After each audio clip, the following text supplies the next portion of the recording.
வணக்கம் ஃப்ரெண்ட்ஸ். லக்ஷ்மி அவர்கள் எழுதிய அழகு. அத்தியாயம் 4. 20 வருடங்கள் ஆகிவிட்டன என்றாலும் நினைவுகள் மங்கி போய் விடுகின்றனவா என்ன? தெருக்கூத்துகளுக்கு கிராக்கி குறைந்து கொண்டு வந்த காலம். சுப்பையா ஒரு நாடக கம்பெனியில் மனைவியுடன் சேர்ந்து விட்டிருந்தார். ஊர் ஊராக கம்பெனிக்காரருடன் மூட்டையை தூக்க வேண்டிய நிலை ஏற்பட்டதால் மகளின் பள்ளி படிப்பு பாதியிலே நின்று போனது. ஒரு சமயம் சுப்பையா தொடர்ந்து பக்கத்து டவுன் ஒன்றில் 5 நாடகங்களை நடத்தி கொடுத்துவிட்டு தலைவலி காய்ச்சல் என்று படுத்தவர் எழுந்திருக்கவில்லை. மரகதம் பருவத்தின் வாயிலே புத்த முதுமலராக நின்றபோது அப்பா போய்விட்டார். அம்மா வடிவுக்கு ஆண் துணை நடிகர் இல்லாது மாவசு குறைந்து போனது. முதலாளி தயவால் அவ்வப்பொழுது அம்மாவுக்கு சிறு வேடங்கள் கிடைத்தன. ஆனால் கதாநாயகியாக நடிக்கும் இடத்திலிருந்து மலமளவென்று அவள் இறங்க வேண்டி வந்துவிட்டது. சில்லறை வேடத்திற்கு கிடைத்த ஊதியம் கட்டி வரவில்லை. அப்பா இறந்து போனதும் மரகதத்தை மீண்டும் பள்ளியில் படிக்க போட்டிருந்தால் வடிவு. மரகதம் 7வது வகுப்பை முடித்து விட்டாள். 8வதற்கு போக வேண்டும். ஒரு நாள் மாலை அம்மா வெளியில் போய்விட்டு வந்தவள் மிகவும் பரபரப்புடன் காணப்பட்டாள். மரகதம், நாம் ஒரு வேளை கஞ்சியாவது உட்கார்ந்து சாப்பிடணும்னா நான் சொல்கிற யோசனையை கேட்கணும்.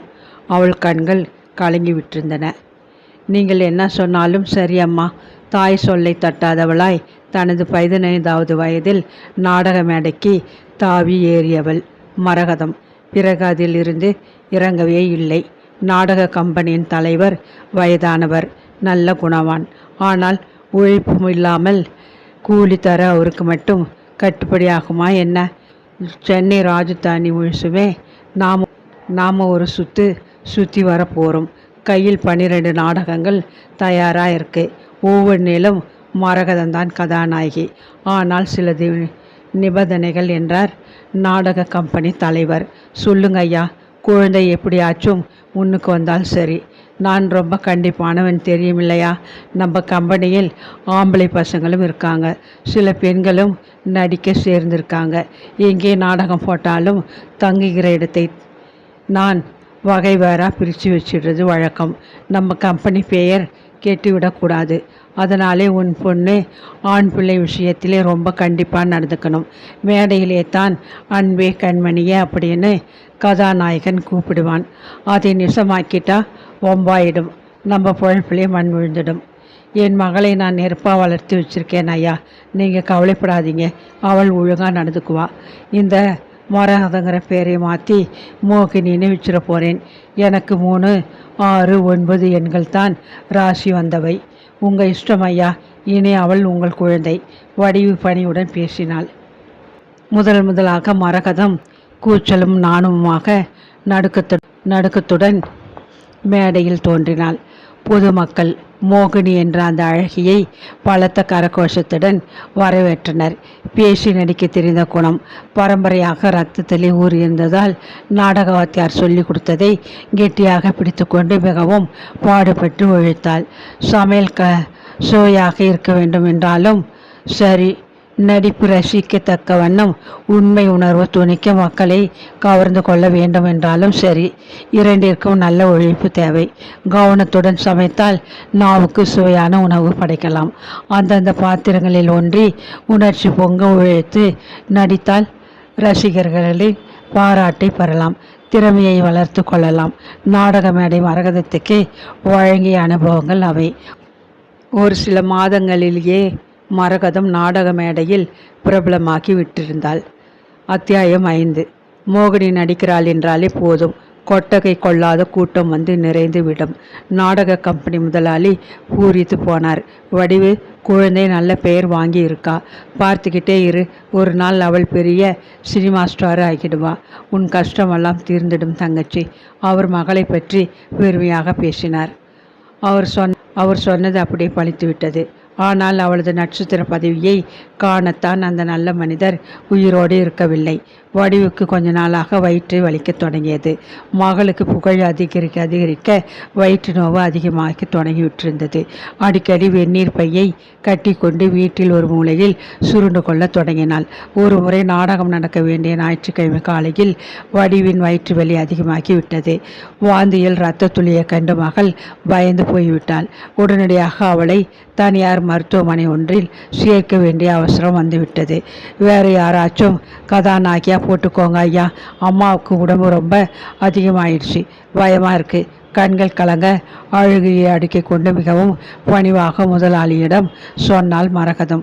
முதலாளி மிகவும் தவித்து போய்விட்டார். ஏற்கனவே புத்தமுதிய கதாநாயகன் ஒருத்தனை மேடையில் அறிமுகப்படுத்த இருந்தார். இப்போது பார்த்தா இந்த பெண்ணிற்கு செய்யணும் தாங்க முடியாத கவலை அவருக்கு. இதோ பார் மோகினி, உனக்கு எந்த மாதிரி பொருத்தமான கதாநாயகனை பிடிச்சு போட்டிருக்கேன். இந்த நாடகம் வெற்றிகரமாக நடந்தால் உன் எதிர்காலமே ஜெகஜோதியாக பிரகாசிக்க போகிறது. இந்த நாடக கதை பிரபல டைரக்டர் பரந்தாமனுக்கு ரொம்ப பிடிச்சிருக்கு. நாடகத்தை பார்க்க அவர் வரப்போகிறார். என்ன சொல்கிற? முடிவில் ஆசை வென்றது. வடிவு மகளின் முன்னேற்ற பாதையில் குறுக்கிட விரும்பவில்லை. இன்னைக்கு நாம் சாப்பிட்ற சோறு முதலாளி நமக்கு போட்ட பிச்சை. அந்த நன்றியை மறக்கக்கூடாது. எனக்கு உடம்புக்கு சுகமில்லைன்னு நீ தங்கிட்டா உன்னை நம்பி நோட்டீஸ் போட்டு டிக்கெட் அடித்து எல்லா ஏற்பாடுகளும் செஞ்சிருக்கிற முதலாளி கௌரவம் என்னாறது? டாக்டருங்க என்னை கவனிச்சுப்பாங்க. நீ தைரியமாக போய் நடிச்சிட்டு வாமா. தாய் மகளை வற்புறுத்தி அனுப்பினாள். நாடகம் பெரிய வெற்றி பெற்றது. புது கதாநாயகன் நந்தகுமாரும் மோகினியும் காதலர்களாக யதார்த்தமாக வெகு அழகாக நடித்தனர். இடைவேளையின் போது டைரக்டர் பரந்தாமன் மேக்கப் அறைக்கு வந்துவிட்டார். இருவரையும் வெகுவாக பாராட்டினார். முதலாளியின் வாயெல்லாம் பல். இது வெறும் பாராட்டு மட்டுமல்ல, என்னோடு புது படத்திலே இவங்க 2 பேரும் தான் கதாநாயகி என்றும் கூறினார். மரகதத்தின் மகிழ்ச்சி எல்லை கடந்து போய்விட்டது. கனவுகள் விரிந்தன, கற்பனைகள் சிறகடித்து பறந்தன. நந்தகுமார் வீட்டிலே சொல்லிக்கொள்ளாமல் ஓடி வந்தான் என்பது மட்டுமே தான் அவளுக்கு தெரிந்திருந்தது. கல்லூரி படிப்பை முடிக்காமல் சினிமா நாடக ஆசையினால் புறப்பட்டு வந்துவிட்டவன். நந்தகுமாரின் சொந்த பெயர் ஆறுமுகம். அவனும் நாடகத்திற்காகவே தான் பெயரை மாற்றிக்கொண்டான். அவனும் கிராமத்துவாசி. மரகதத்தை போல் அவன் தன்னை பற்றியும் தன் குடும்பத்தாரை பற்றியும் அதிகமாக சொல்லி கொண்டதில்லை. ஆள் ஆரம்பத்திலே கொஞ்சம் அழுத்தக்காரனாகத்தான் காணப்பட்டான். நிறத்தில் நந்தகுமார் கருப்புதான். ஆனால் கவர்ச்சியான முகம், காலை பொங்கும் கண்கள், நீண்ட எடுப்பான மூக்கும், பிடிவாதத்தை உணர்த்தும் மெலிந்த உதடுகளுமாக ஒப்பனை ஏறியதும் கம்பீரமாக மாறி போயிருந்தான். தமிழ் அவன் பேச பிறந்த மொழியோ என்று எண்ணும்படி எத்தனை அழகாக சுத்தமாக கத்திரிக்கோளால் வெட்டி வகை பிரித்து வைத்தாற்போல் வசனங்களை பேசினான். முகபாவம் எக்கச்சக்கம். கண்களாலேயே சிரிப்பான், எரிப்பான், காதலிப்பான். முகத்து ஒவ்வொரு தசையும் கதை பேசும். அந்தந்த பாத்திரத்திற்கேற்ப அவன் நடிக்கும்போது மரகதம் மெய் மறந்து விடுவதும் உண்டு. அழகு நடிகை மோகினியும் அற்புத நடிகர் நந்தகுமாரும் நாடக உலகத்திற்காகவே சிருஷ்டிக்கப்பட்ட ஜோடிகள் போல மிக மிக பொருத்தமாக காணப்பட்டனர். வடிவுக்கு மகளின் அதிர்ஷ்டத்தை கேட்டதும் தெம்பு வந்துவிட்டது. உடம்பு குணமாகி போனது. அறுவை சிகிச்சை இல்லாமலே வயிற்று வலி தானே நின்று விட்டது. அவர்கள் இருவரும் சேர்ந்து நடித்த முதல் படம் ஒப்பந்தமாகவும் வடிவு மருத்துவமனையை விட்டு வெளியே வந்து விட்டாள். குழந்தையை தனியாக ஷூட்டிங்குக்கு அனுப்ப பிரியவில்லைங்க, நானும் கூட போகிறது தான் நியாயம் என்று மகளை நிழலாக தொடர தொடங்கிவிட்டாள். முதல் படம். மோகினியும் நந்தகுமாரும் நெருங்கி பழக சந்தர்ப்பங்கள் பல வழங்கிய காதல் சித்திரம். அப்போதுதான் முதலாக நந்தகுமார் தொட்டு நடிக்க தொடங்கினான். மேடை நாடகங்களில் காதல் வசன தலைவில் நின்றுவிட்டிருந்தது. குளிக்கும் காட்சியில் மூழ்க இருந்தவளை பாய்ந்து காப்பாற்றிய போது சற்று இறுக்கமாகவே அணைத்து கொண்டு நான் இருக்கேன் பயமேன் என்று அவள் காதில் மெல்ல ஓதினானே. அன்றே அந்த முதல் எதிர்பாராத நிகழ்ச்சியின் போதே அவள் தன் மனதை உண்மையிலேயே அவனிடம் பரிது கொடுத்து விட்டிருந்தாள். புத்து முத மலர் மிஸ் மோகினி, மனம் வீசும் எழில் மலர், உங்களை திணர்விக்கு புது நட்சத்திரம் திரைவானில் ஒளியிட வருகிறது என்று வந்த விளம்பரங்களை படித்து மகிழ்ச்சி வெள்ளத்திலே மிதந்தாள். பத்திரிகையின் ஒரு பக்கம் முழுவதிலும் அவளும் அவனும் அருகில் நின்று கொண்டு புதுமணம் புரிந்த தம்பதியரை போல போஸ் கொடுத்து புகைப்படங்களுடன் வந்த விளம்பரங்கள் அவளை திகைப்புற செய்தன. பார்க்க மிகவும் பெருமையாக இருந்தது. அவைகள் எல்லாவற்றையும் பத்திரமாக கத்தரித்து எடுத்து ஒரு நோட்டு புத்தகத்தில் ஒட்டி பிரசுரிக்கப்பட்ட தேதி, பத்திரிகை பெயர் இத்தியாதிகளை விவரமாக எழுதி வைத்து கொண்டாள். தனது உருவத்தை விதவிதமான வண்ண போஸ்டர்களில் பார்த்து பிரமித்து போனாள். இவ்வளவு அழகா அவள்! ஒரு சேப்பொடி காதல் காட்சியில் நந்தகுமார். இத்தனை அழகானவர் அந்த மனுஷர். கேமரா கூச்சம் தெளிந்து காட்சிகள் எடுக்க தொடங்கிய சமயம் நாடக முதலாளியை பார்க்க மரகதம் சென்றிருந்தாள். பெரியவர் ரொம்ப உடம்புக்கு முடியாமல் இருக்காராம், கொஞ்சம் பழம் வாங்கிட்டு போவோம், அவர் காலில் விழுந்து கும்பிட்டுக்கோ வடிவு உபதேசித்தாள். ஆப்பிளும் ஆரஞ்சுமாக மைசூர் சேலை இடையை தழுவியபடி தன்னை வந்து விழுந்து வணங்கிய மோகினியை கண்டதும் பிரமித்து போனார் முதலாளி. நல்லா இருக்கியாமா? அன்புடன் கேட்டார். உங்கள் புண்ணியத்தில் இருக்கேன். அவள் சிரித்த போது பெரியவரின் முகம் சுருங்கி போனது. போகுது, நீ ஒருத்தியாச்சும் நன்றியோடு என்னை நினைச்சு பார்க்கிறியேம்மா, அது வரை சந்தோஷம். ஏன் ஐயா அப்படி சொல்லிட்டீங்க? அவள் நீங்கள் பார்த்து வளர்த்த குழந்தை, உங்கள் நாடக மேடையிலே வளர்ந்தவளாச்சே, மறக்க முடியுமா? வடிவு கேட்டாள். தங்கச்சி, இந்த உலகத்திலே சிலர்கிட்ட இல்லாத ஒரு விஷயம் நன்றி தானம்மா. அவன் பெரியவனாயிட்டா யாராலானோம்னு நினைப்பு வச்சுக்கிறதே இல்லை.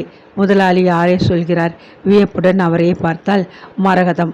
பொதுவாகவே இப்படி இருக்கு உலகம், அதுவும் சினிமா உலகம் இருக்கே, அதோட சட்டத்திட்டங்களே வேற. இன்னைக்கு பெரியவனாக இருக்கிறவனை சுற்றி 10 பேர் பொறுக்கி தின்னுக்கிட்டு இருப்பாங்க. அவனுக்கே ஒரு இரக்கம் வந்துச்சோ கண்டுக்காமல் ஓடிடுவாங்க. அவ்வளோ நன்றி கெட்ட உலகமாக இது. கவனமாக இருந்துக்கோ. வயசானவன், அனுபவப்பட்டவன் சொல்கிறேன். அவர் குரலில் கசப்பு ததுமி நின்றது. எனக்கு பின்னாலே இந்த நாடக கம்பெனியை எடுத்து நடத்த யாருக்குமே துணிச்சல் இல்லை. சரி, நம்ம நந்தகுமாரை கேட்டு பார்க்கலாம்னு கூப்பிட்டு அனுப்பிச்சேன். அவர் வெறுப்புடன் தொடர்ந்தார். ஆமாங்க, அந்த பையன் இள வயசு, நாடக பித்து, நல்லா நடத்தலாமே. வடிவு அவசரமாக பேசினாள். அவனுக்கு இதுக்கெல்லாம் நேரம் இல்லையாம். 6 டஜன் படம் அதுக்குள்ளாரவே கையெழுத்தாகி இருக்காம். போகட்டும், நல்லா இருந்தால் சரி. முதலாளி விடை கொடுத்தார்.